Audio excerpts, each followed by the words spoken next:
Hey guys, I'm Cole with iROCKER. Today we're going to go over the 2020 electric pump. If you've never used an electric pump to pump up your board, it can be a little confusing. So today we're going to go over the basics. First things first, let's talk about what comes in the box.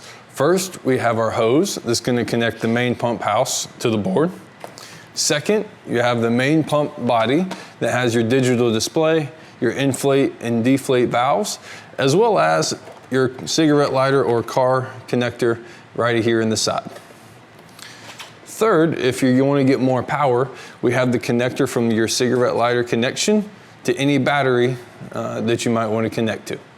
On this note, I'd like to take a little bit of time to talk about how long it should take to pump up a board with our electric pump.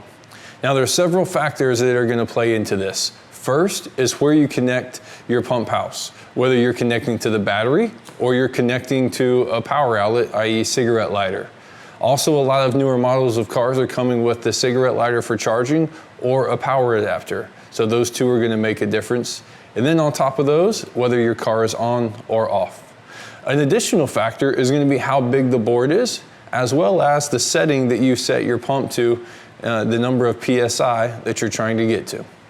All right, now that you know the basics of what comes in the box and the variance on how long it might take you to pump up your board, let's start to go into inflating your board. Whenever we're going to inflate your board, we're going to grab the hose, take the pump house. It's written right outside of the valves, inflate and deflate. Obviously, we're going to screw in the open side of the hose, and it's the only side of the hose that will fit here.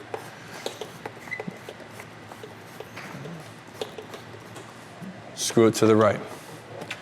Then, on your board, we recommend that you pump up your board between 14 and 18 PSI.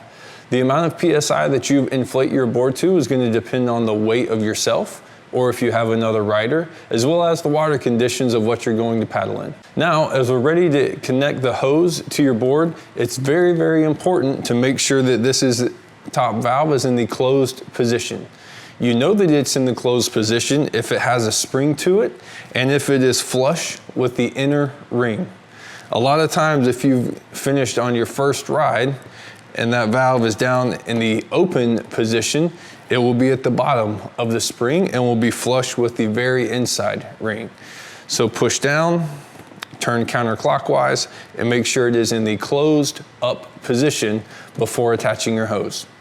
When attaching your hose, it's going to take a little bit of pressure from you to make sure that you get a nice tight fit inside that valve and that is completely sealed. All right, now that we've got the hose connected to the pump house and to the board, it's time to connect the power. To do this, we'll open the side panel of your pump, pull out your power cable. This you can either plug into your car's cigarette lighter or a power station. We highly recommend, if your car has a power station, to plug into there. We've heard that if you try to plug this into a regular charging station, it will not pump the board up to the PSI that you want it to. If your vehicle does not have a power station plug for our power cable, you can use the adapter. We would recommend using the adapter to plug directly to your battery with the mini jumper cables in order to have the most power coming to your pump. All right. Now you're connected to power. As soon as you connect to power, you should automatically see the digital display come on your pump house. Here, by default, it's going to be set to 20 PSI. If it does not say that and you prefer bar or you want to change that PSI reading, you would press the bar or PSI. For our boards, we use PSI, and on your valve it says 14 to 18 PSI as we discussed. So let's make sure when we press this button, PSI is the displayed measurement. The second button on your pump is the plus button. The plus button is used to increase the number of PSI displayed on your pump. As we said, 20 is the max. If you press individually your plus button, it will increase that by 0.5. Once at 20, it will go back to 0. And like I said, if you press once, it's going to increase by 0.5. If you press and hold, it will increase by units of 1. We'd recommend pressing and holding until you get to 13, 14 PSI, then individually press to the desired PSI that you're wanting to get to. The third button on the pump is the auto button. Once you've used your pump one time already, whatever setting you used last time is going to automatically display the second time you used your pump. If you used 15 PSI your first ride, second time you hook your pump up to power, it's going to be displayed right there at 15. The auto button is used to quickly start inflating your board. So you connect to power, it's at 15, you see that display, you're good, press the auto button one time, and your pump should kick on and automatically start inflating your board. As we talk about the auto button, when you press auto to start inflating your board, you'll notice that the pump starts at a low hum. This is considered pumping up at a low PSI setting.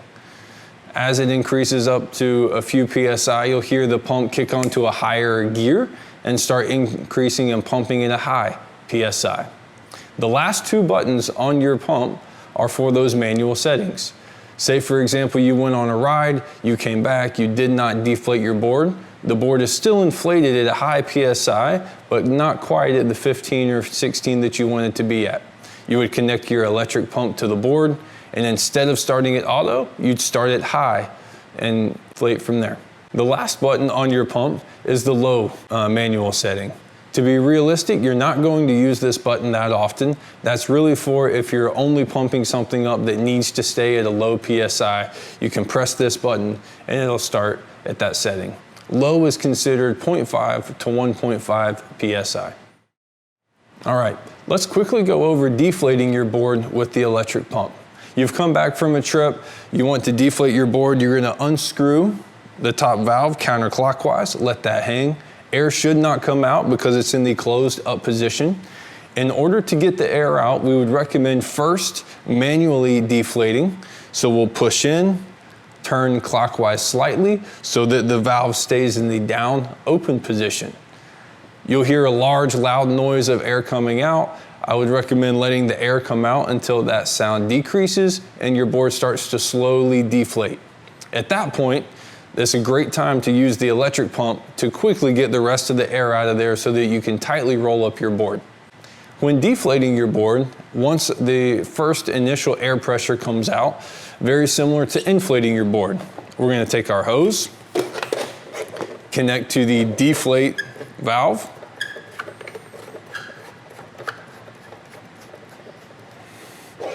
connect our hose to the board by pushing in and turning clockwise, connecting the power, and then pressing auto.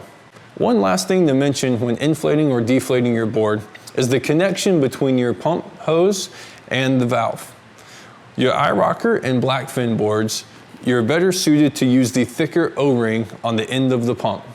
Our nautical boards are better suited with the thinner O-ring.